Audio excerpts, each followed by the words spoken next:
जय माता दी दोस्तों, मैं जीएस एस्ट्रो वास्तु का फाउंडर अविनाश कुमार आप सभी प्यारे एवं समझदार श्रोताओं का फिर से एक बार अपने चैनल में अभिनंदन करता हूं। यदि आप हमारे चैनल में नए हैं तो आप हमारे चैनल को सब्सक्राइब कीजिए। सब्सक्राइब करते ही पॉपअप होकर एक बेल बटन आएगा, उसे क्लिक करते ही हमारी सारी वीडियो आप तक जल्द से जल्द पहुंच सकेगी।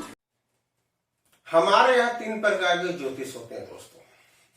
पहला होता है पराशरी ज्योतिष, दूसरा होता है जेमिनी ज्योतिष और तीसरा होता है नाड़ी ज्योतिष। पराशरी ज्योतिष के बारे में तो आप लोग अच्छी तरह से जानते होंगे कि ये हमारे वैदिक ज्योतिष है, जो हमारे पूर्वज हमारे ऋषि मुनियों ने मौखिक रूप से बताया गया था, अपने शिष्यों को बताते थे और उनके शिष्य लोग भी मौखिक ही जवानी याद करते थे। यदि आपको दोस्तों याद होगा तो आज से 10, 15, 20 साल पहले जो हम लोग जो हम लोग रटते थे 1 से लेके 20 तक 30 तक के पहाड़ रटते थे। उसी प्रकार पराशरी ज्योतिष जो है, वैदिक ज्योतिष है, वो रटाया जाता था दोस्तों। उसकी कहीं भी कोई लिखित वर्णन नहीं है दोस्तों, क्योंकि उस जमाने में पेपर तो होते नहीं थे दोस्तों, तो इसलिए वो पीढ़ी दर पीढ़ी मौखिक चले गए। जब ताम्र का उपयोग हमारे जीवन में स्टार्ट हुआ, आज से 1000 साल पहले मान के चले, तब वहां ताम्र लिपि में लिखी जाती थी। जो भी कुछ याद रहे तो वो लिखी जाती थी। तो हम लोग वैदिक ज्योतिष जो पराशरी ज्योतिष है, उससे हम लोग घर के बारे में जानते हैं, भाव के बारे में, ग्रह के बारे में बताया गया है। उसी प्रकार जेमिनी एस्ट्रोलॉजी, जेमिनी ज्योतिष होते हैं, वो हमारे पाश्चात्य के बारे में बताते हैं, पश्चिम के बारे में बताते हैं कि वहां लोग ज्यादा जेमिनी ज्योतिष यूज करते हैं। ये दोनों ज्योतिष है, लेकिन इनके जहां तक मेरे को एक्सपीरियंस है, या मैंने जितने भी देखे, या मैं जितने लोग से ज्योतिष लोग से, आचार्य लोग से मिला हूं, तो इनकी जो प्रिडिक्शंस होती है परफेक्ट नहीं होती है उसको। कुछ त्रुटियां निकल के आती है कि शनि सूर्य को देख रहा है, सूर्य राहु को देख रहा है, राहु बुध को देख रहा है, हम उसको देख रहे हैं, वो हमें देख रहा है, हम लोगों को वो देख रहा है, हम सभी आपस में देख रहे हैं। यही चीज हमारे जो भी पराशरी ज्योतिष से बताते रहते हैं। या घर में ये ग्रह उच्च का है, ये ग्रह नीच का है। भाई, हम जैसे जो भी साधारण इंसान है, यदि हमारे जीवन में कुछ परेशानियां आती है, यदि हम ज्योतिष के पास जाते हैं, तो हमें उस परेशानियां का समाधान चाहिए। कि ये समाधान मिलेगा कि नहीं मिलेगा कोई बात नहीं दोस्तों। यदि मिलेगा तो कब मिलेगा, वो समय कब आएगा दोस्तों। तो वो उसमें क्या होते हैं कि जो हमारे पराशर ज्योतिष होते हैं, वो हमें भटकाते रहते हैं कि अभी आपकी शनि की दशा चल रही है, तो शनि जो भी कार्य है, इवेंट है, वो डिले करता है, देर से देता है। राहु की चल रही है दशा, या अंतर या परंतर, या केतु की चल रही है, तो वो सारा कुछ छीन लेता है, तो हमें बहुत घुमाया जाता है। उसी प्रकार जेमिनी है। जेमिनी क्या होता है, वो पाश्चात्य का है, वो भी हमें घुमाते हैं, परफेक्ट प्रिडिक्शंस नहीं कर पाते हैं।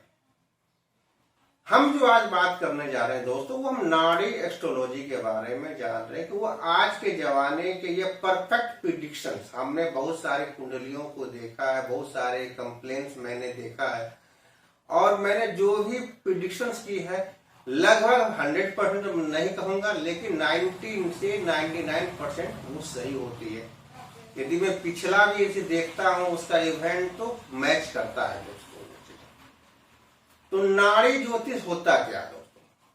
आज से हजारों साल पहले जो वैद्य लोग होते थे, यदि हमें कुछ बीमारी होती थी तो हम वैद्य के पास जाते, तो वो हमारे नाड़ी को पकड़ते थे। इस नाड़ी से वो पूरे शरीर के बारे में हमें बता देते थे कि आपको कब्ज है, कि आपको पित्त है, कि कफ है, क्या ऐसा होता है। इसी प्रकार नाड़ी ज्योतिष जो है, इससे भी हम पूरे जीवन के बारे में हम जानते हैं, चाहे वो पिछला जीवन हो, चाहे आने वाला जीवन हो, उसके बारे में हम बता सकते हैं कि आपको फलना फलना चीज हुआ था। ये पीरियड में आपको ये इवेंट अच्छी या बुरी हो घटित है, और भविष्य में आपको ये इवेंट होने की संभावना है। चलिए हम लोग बात करते हैं दोस्तों, हमारे जीवन में आखिर कितने इवेंट होते हैं। हार्डली 7, 8, 9 जो मुख्य इवेंट है। जैसे मान लीजिए बच्चे यदि पैदा होते हैं, बच्चा यदि पैदा होता है तो क्या देखा, या तो हम हेल्थ देखेंगे दोस्तों, या थोड़े से उम्र के बाद उसकी हम लोग शिक्षा को भी देखेंगे। जब 20-22 साल के जब बच्चे हो जाते हैं, जब युवा अवस्था में आते हैं, तो हम लोग क्या देखते हैं, उसके रोजगार को देखते हैं, उसके हेल्थ को देखते हैं, उसके मैरिज को देखते हैं, मैरिज के बाद उसके मैरिज लाइफ को देखते हैं, उसके कैरियर में जो भी उतार चढ़ाव आए वो देखते हैं हम लोग। आफ्टर 50 क्या हम लोग देखते हैं, हेल्थ देखते हैं, और तो कुछ देखते नहीं। तो हमारे नाड़ी ज्योतिष में जनरली 9 इवेंट, 8 या 9 इवेंट बताया गया है, जो हम लोग देखते हैं। जो जनरल किसी क्वेश्चन आता है कि हमारे बच्चे की तबीयत कैसी रहेगी, हमारे बच्चे की पढ़ाई कैसे रहेगी, हमारे बच्चे की मैरिज कब होगी, हमारे बच्चे की मैरिज लाइफ कैसी होगी, हमारे बच्चे की नौकरी कब लगेगी, यही सारी चीज पूछते हैं। तो चलिए हम लोग इसे समझते हैं कि हम लोग आखिर नाड़ी ज्योतिष में कैसे देखते हैं। हम लोग सभी जानते हैं कि हमारे जो कुंडली में 12 भाव होते हैं, 12 घर होते हैं, और हर एक घर का अपना अपना कर्तव्य है। तो हमारी नाड़ी ज्योतिष में जो 5 नियम है दोस्तों, कोई भी साइंस हो, मैथ हो, सारे नियम से ही बनते हैं, सब में नियम लागू होते हैं, लॉ ही रहता है दोस्तों। उसी प्रकार हमारे नाड़ी ज्योतिष में भी 5 नियम है, 5 लॉ है। पहला नियम क्या है दोस्तों, किसी भी घर का 12वां घर उस घर की हानि को बताता है दोस्तों। इसका मतलब क्या हो दोस्तों, यदि हमारा पहला घर सेल्फ है, हमारे शरीर है, तो उसका 12वां घर कौन सा हो गया, 12वां घर हो गया। 12वां घर क्या बताता है दोस्तों, मृत्यु बताता है, डेथ बताता है दोस्तों, मतलब वो पहले घर की हानि करता है। दूसरा घर क्या है दोस्तों, घर है, परिवार है, उसका पहला घर 12वां घर कौन सा, पहला घर हो गया। मान ली हम घर परिवार है, हम बच्चे हैं, लेकिन उसकी हानि पहला घर क्या सेल्फ बताता, सिंगल बताता है दोस्तों। उसी प्रकार यदि हम लोग सारे घर का 12वें घर को देखेंगे तो वो हमारे नाड़ी ज्योतिष में उसकी हानि बताता है। ये पहला लॉ हो गया दोस्तों, पहला नियम हो गया। दूसरा नियम क्या है, किसी भी घर का दूसरा घर उस घर को और ज्यादा बढ़ाता है, इंक्रीज ऑफ सिग्निफिकेंट करता है। पहला घर सेल्फ है, दूसरा घर घर परिवार है, मतलब हम एक थे, अब हमारे परिवार हो गए, हम 2 हो गए, 4 हो गए, 8 हो गए, 10 हो गए दोस्तों।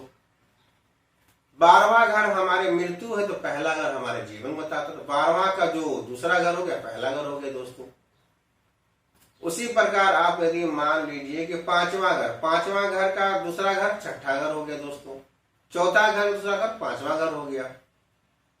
ये होगी दूसरी नियम कानून। तीसरी क्या है, तीसरी है दोस्तों की दशा भुक्ति से ज्यादा स्ट्रांग होती है, और भुक्ति आपको अंतरा ज्यादा स्ट्रांग होती है। हम यहाँ दोस्तों दशा भुक्ति अंतर बोल रहे हैं, क्योंकि जो नाड़ी एस्ट्रोलॉजी है वो साउथ से आई है। साउथ में लोग दशा भुक्ति अंतरा बोलते हैं, नॉर्थ में लोग महादशा, अंतरदशा, प्रंतरदशा, प्राण दशा, सूक्ष्म दशा, ये सारी चीज के बारे में बात करते हैं दोस्तों। तो दशा, यदि दशा किसी इवेंट को ना कर देती है दोस्तों, तो नाड़ी एस्ट्रोलॉजी में हम लोग दूसरी दशा को देखते हैं। ये नहीं कि दशा यदि ना कर दी तो भुक्ति यहाँ कर रही तो वो इवेंट हो जाएगा, ऐसा नहीं है। मान लीजिए किसी बच्चे के 20 साल, 22 साल, 25 साल के जमाने में शादी है, उसमें जुपिटर की दशा चल रही है दोस्तों, और जुपिटर हमारे मैरिज को डिनाई कर रहा है, तब हम लोग शनि की दशा देखेंगे। तो 25 साल जुपिटर की दशा कितनी होती है दोस्तों, 16 साल की होती है। 16-5 41 साल शनि की दशा आ गई। शनि भी बोल रहा है कि वो शादी को नहीं दिखा रहा है, तो शनि की दशा कितनी होती है दोस्तों, 19 साल होती है।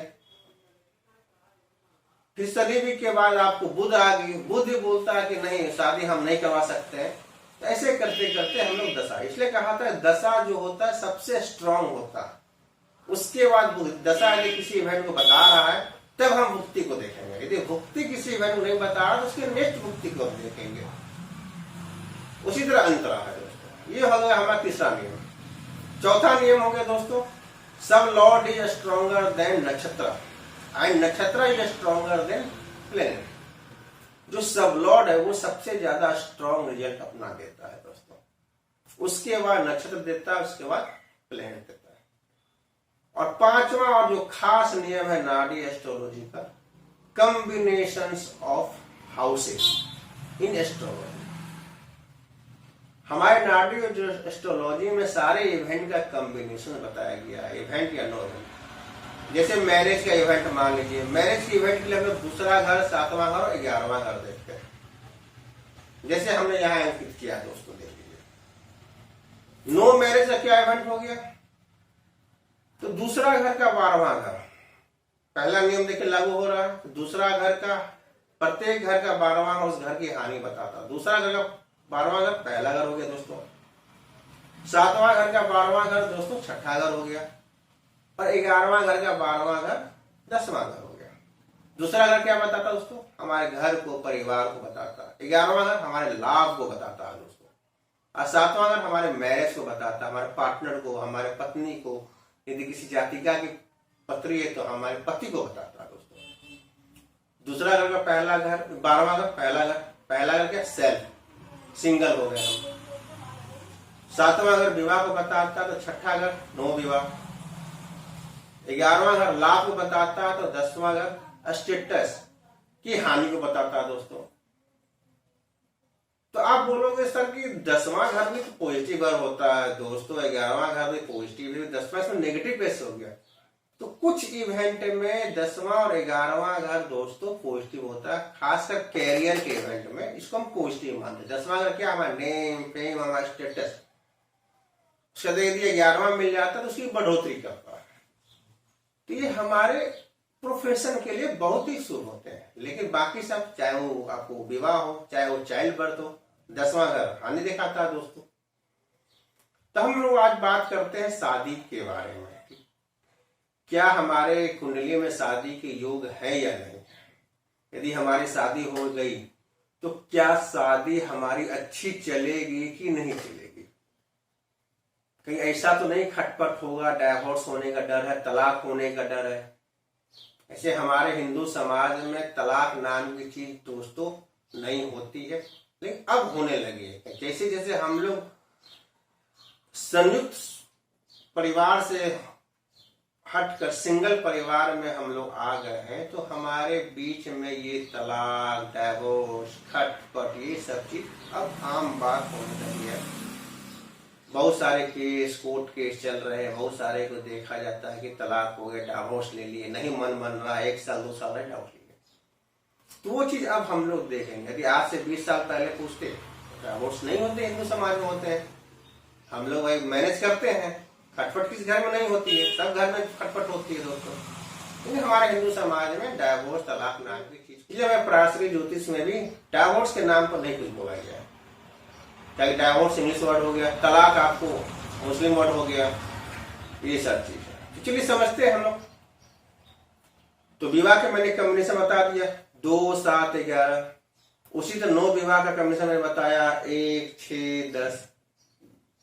तो हमारे 12 घर में से 6 घर तो दोस्तों यहाँ यूज हो गए।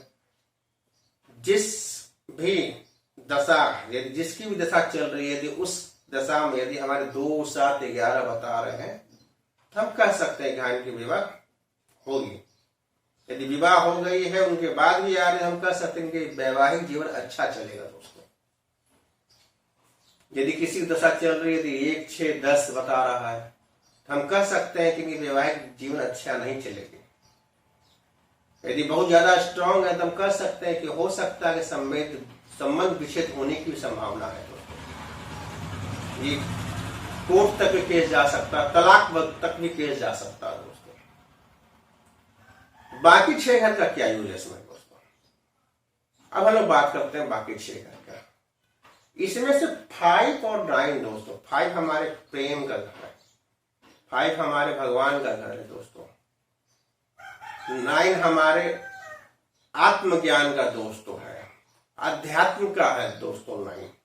ये दोनों घर शुभ है शादी के लिए। 2, 7, 11 के साथ यदि 5 और 9 आते हैं तो उसे हम शुभ कहते हैं। मतलब ये हमारे शादी की तरफ कहीं एक तरह से ये हमारे फैसिलिटर है शादी की, ये हमारे बाराती हैं। शादी होगी तो हमें बाराती चाहिए डांस उन्स करने के लिए दोस्तों। उसी प्रकार 5 और 9 बाराती है, फैसिलिटर है, ये हमेशा पॉजिटिव फल ही देंगे।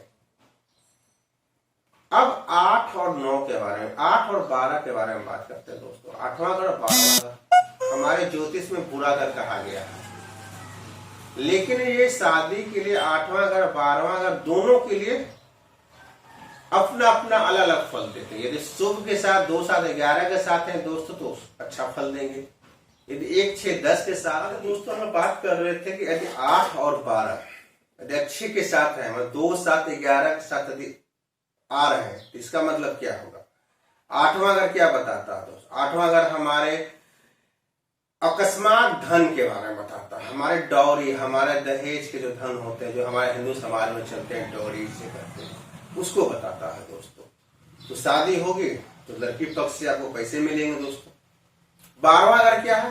12वां घर हमारा एक्सपेंडिचर है, हमारा खर्चा है दोस्तों। हम लोग शादी में खर्चा करते हैं, जिस तरह से हम लोग हैं, मतलब जिस माहौल में रहते हैं, जिस स्टेटस के हम लोग, उसके अनुसार हम लोग खर्चा शादी का करते हैं। यदि हम लोग मीडियम परिवार से आते हैं तो 1 लाख, 2 लाख, 3 लाख रुपए शादी में खर्च होते हैं। ढोल नगारा, लाइट बत्ती, खान पान सब होता है। यदि हाई लेवल के लोग होते हैं तो वो लोग सुनने होंगे न्यूज़पेपर 50 लाख, करोड़ रुपए खर्च करते हैं शादी में दोस्तों। यदि 8, 12 हमारे यदि 2, 7, 11 के साथ आते हैं तो ये हमारे डौरी को बताते हैं और ताम झाम से, शान और शौकत से शादी को बताते हैं। यदि यही 8 और 12 यदि दोस्तों 1, 6, 10 के साथ आते हैं तो जो हमें शादी में डौरी मिला है वो हमें देना पड़ता है, साथ में कंपनसेशन भी देना पड़ता है दोस्तों। इस प्रकार हमने 10 घर के बारे में बात कर लिया शादी से रिलेटेड। अब बचे हमारे 2 घर, तीसरा घर और चौथा घर। ये क्या होता है? तो न्यूट्रल होते हैं दोस्तों। ये ना तो शादी बताते हैं और ना शादी को दिखाते हैं दोस्तों। इसी प्रकार हम लोग को अपने जन्म पत्रिका में सबसे पहले हर ग्रह को देखना होता है, वो ग्रह क्या बता रहा है। यदि हम शादी के लिए देख रहे हैं, यदि किसी जातक की, किसी दोस्त की, किसी की रिश्तेदार की यदि पत्रिका हमारे पास आती है, यदि बोलते हैं कि इनके बहुत उम्र हो गया, 30 साल 35 साल हो गया, शादी नहीं हो रही, यदि शादी लग के भी टूट जा रही है, तो हम लोग क्या सबसे पहले उसके ग्रह सारे जो भी 9 ग्रह है सारे ग्रह को देखते हैं। कौन ग्रह शादी को बता रहे हैं, कौन ग्रह शादी को नहीं बता रहे हैं, कौन ग्रह न्यूट्रल है। उसके बाद हम फिर दशा को देखते हैं कि अभी कौन सी दशा चल रही है दोस्तों। उस दशा में हम देखते हैं कि क्या 2, 7, 11 आ रहे हैं कि नहीं आ रहे। यदि आ रहे हैं तो हम लोग बोल सकते हैं कि हाँ आपको इस पीरियड में आपकी मैरिज हो सकती है। यदि 2, 7, 11 नहीं आ रहे हैं, 1, 6, 10 बता रहे हैं, हम बात देंगे नहीं, आप नेक्स्ट दशा में आप देखिए, इस दशा में इनकी शादी नहीं होगी। और शादी के लिए एक ग्रह है शुक्र ग्रह, वो मतलब एक तरह से नेचुरल सिग्निफिकेटर ऑफ मैरिज कहलाते हैं दोस्तों। यदि हमारे शुक्र ग्रह में कोई भी कॉम्बिनेशन या पॉजिटिव चाहे नेगेटिव नहीं भी हो, फिर भी वो शादी बताते हैं दोस्तों, क्योंकि शादी के फैसिलिटर है, शादी के ये सिग्निफिकेटर है दोस्तों। चाहे वो लड़के की कुंडली चाहे लड़की की कुंडली, बहुत सारे प्राचीन ज्योतिष में कहा गया है कि लड़के की कुंडली में हम लोग शुक्र को देखते हैं, लड़की कुंडली में हम लोग बृहस्पति को देखते हैं। लेकिन नहीं दोस्तों, हम लोग नाड़ी दृष्टि, हमारा जहां तक अपना अनुमान है, जहां तक हमारे जो अपना ज्ञान है, तो शुक्र ग्रह जो है हमारे शादी को बताता है। यदि उसमें नेगेटिव हाउस भी है, पूरे पूरे नेगेटिव हाउस आते हैं 1, 6, 10 और कोई भी एक पॉजिटिव हाउस चाहे 2 हो, चाहे 11 हो, चाहे 7 हो आए, फिर भी ये शादी बताएंगे। हाँ, यदि मेरा कोई पॉजिटिव घर ना आए, अब पूरे पूरे नेगेटिव ग्रह 1 6 10 आते हैं, तब हम कह सकते हैं कि हाँ शुक्र भी बेचारे बहुत कमजोर हो गए हैं, वो चाह के भी वो शादी नहीं करा सकते हैं दोस्तों। तो हम आगे के वीडियो में दोस्तों डिस्कस करेंगे, इसी एग्जाम्पल को लेके आपको हम डिस्कस करेंगे। हमारे कुछ भाई बहन हैं जो हमारे रिश्तेदार हैं, जो हमारे सब्सक्राइबर भी, वो लोग कंप्लेन किए हुए हैं, तो मैं इसी की पत्रिका को, किसी 1 या 2 की पत्रिका को लेकर मैं डिस्कस करूंगा आपसे कि इनकी शादी क्यों नहीं हो पा रही है, क्या भविष्य में शादी होगी कि नहीं होगी, होगी तो कब होगी, ये सारे विवरण मैं अगले वीडियो में बताऊंगा। दोस्तों आप लोग से आग्रह है, ऐसे आग्रह तो नहीं करना चाहिए दोस्तों का, कि मैं अपने मन से, अपने दिल से ये वीडियो बनाता हूँ, फिर भी यदि आपको अच्छी लगी तो आप मुझे लाइक जरूर करें, सब्सक्राइब करें, और तो और अपने दोस्तों, यार, भाई, बंधु, परिवार को शेयर भी अवश्य करें कि ज्यादा ज्यादा लोगों तक ये जानकारी इस प्रकार की आपको यदि समस्या है शादी से लेकर या शादी के बाद के जीवन के बारे में, खटपट हो रहे हैं, किसी का डिवोर्स होने वाला है, ये सारे कुछ भी तरह की परेशानियां हैं, तो आप हमें कमेंट बॉक्स में अवश्य लिखें दोस्तों। साथ में मैं अपना मेल आईडी भी डाला रहता हूँ डिस्क्रिप्शन में, और अपना व्हाट्सएप नंबर भी डाला रहता हूँ, आप वहां भी मुझे से संपर्क कर सकते हैं किसी प्रकार की परेशानी है। इसी के साथ दोस्तों आज मैं ये अपना कार्यक्रम समाप्त करता हूँ। जय माता दी, धन्यवाद दोस्तों।